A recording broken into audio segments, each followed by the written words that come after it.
नमस्ते फ्रेंड्स, मेरा नाम है सूरज शर्मा। आप देख रहे हैं सूरज शर्मा बाइक पॉइंट। आज जो हम आपको गाड़ी के बारे में बताने वाले हैं, ये एक्सट्रीम 200R देख सकते हैं। ये एक्सट्रीम 200R है, ठीक है। हम जो है इसमें जब ये गाड़ी प्रॉब्लम आया तो ये गाड़ी में प्रॉब्लम क्या आ रहा था, ये गाड़ी का ना साउंड जो है ना, साउंड किस तरह से लग रहा था, जैसे लग रहा था ना कि इसका क्रैंक ख़राब हो गया, ठीक है। क्रैंक ख़राब हो गया, कड़ करके पूरा ना अजीब सा साउंड आ रहा था। तो हम लोगों ने कभी मैग्नेट साइड का भी एक बार खोल के देखा इसको, तो इसमें से किसी भी तरह कोई प्रॉब्लम नहीं आया, तो इसको हमने वापस लगा दिया। फिर हमने क्या किया, क्लच साइड को खोल के देखा, उसमें भी कुछ प्रॉब्लम समझ में नहीं आया, तो हमने उसको भी वापस लगा दिया। फिर हमने क्या किया, हेड कवर को खोल के देखा, तो हेड कवर में हमको जाके जो है इसमें प्रॉब्लम मिला। इसमें प्रॉब्लम क्या मिला वो मैं आपको दिखाता हूँ। इसमें प्रॉब्लम जो है हमारा, आप लोग खुद देख सकते हैं और ध्यान से देखेंगे तभी आपको समझ में आएगा। ये देखिए, ये जो आपका ये है ना, इसका बैरिंग ख़राब हो गया है। ये आपका कैम बोलते हैं ना, कैम का बैरिंग ख़राब हो गया। देखिए कैम किस तरह से हिल रहा है, ठीक है।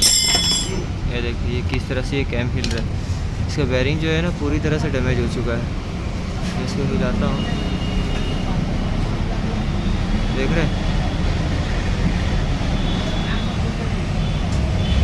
किस तरह से ये कैम हिल रहा है। तो अगर इस तरह से कभी भी आपको क्रैंक के जैसा साउंड आए, तो इसमें आपका ये इसका भी बैरिंग ख़राब हो सकता है। साथ में जो आपका वन वे जो सेल्फ वाला बैरिंग होता है ना, जो इस तरफ लगा हुआ होता है, वो भी ख़राब हो सकता है। तो आप जो है दोनों तीनों चीज़ को खोल करके एक बार खुद से ट्राई कर सकते हैं, ठीक है। चलिए अब जो है हम इसे खोलते हैं, खोल करके बाहर निकालते हैं। देख सकते हैं फ्रेंड, मैंने जो है पूरा कैम को बाहर निकाल लिया है, ठीक है। ये हमारा 200 एक्सट्रीम का कैम है। तो इसमें जो प्रॉब्लम था ये बैरिंग ख़राब का। देखिए बैरिंग किस तरह से हिल रहा है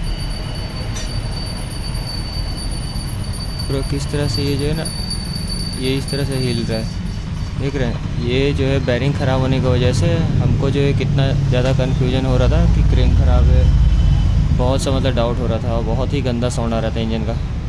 चलिए इस बैरिंग को देखते हैं, अगर चेंज होगा तो बैरिंग चेंज करेंगे, वरना ये पूरा का पूरा कैम को ही हमको नया डालना पड़ेगा। देख सकते हैं फ्रेंड्स, हमने जो है अपना कैम शाफ्ट का जो है बैरिंग को बाहर निकाल लिया। ये मैं आपको बैरिंग दिखाता हूँ। बैरिंग देखिए किस तरह से हिल रहा है, ठीक है। ये बैरिंग देख सकते हैं किस तरह से हिल रहा है, और ये जो है इस तरह से बाहर हो गया, ठीक है। ये जो है हर समय जो है हर कोई इस तरह से काम नहीं करता है, ठीक है। मैं आपको पहले ही बता दे रहा हूँ, इस तरह से कोई भी जुगाड़ू आदमी ये सब काम जो है कर सकता है। नहीं तो जो है बैरिंग के चलते आपको ये पूरा का पूरा कैम शाफ्ट भी चेंज करना पड़ सकता है, ठीक है। हमारे पास क्या है, जुगाड़ था बोल के हमने जो ये कैम शाफ्ट का जो ये पिन वगैरह को बाहर निकाल लिया और बैरिंग पुराने वाले को बाहर निकाल लिया। अब जो है हमारे पास जो है ये नया बैरिंग है, नया बैरिंग को अब जो है इसे प्रेस करके ऊपर से इसको फिर प्रेस कर देंगे, ठीक है। अगर वीडियो अच्छा लगा तो लाइक शेयर और सब्सक्राइब जरूर करना, और वीडियो में बने रहे। फिर उसके बाद आपको गाड़ी में स्टार्ट करके भी दिखाऊंगा, ठीक है। Thank you.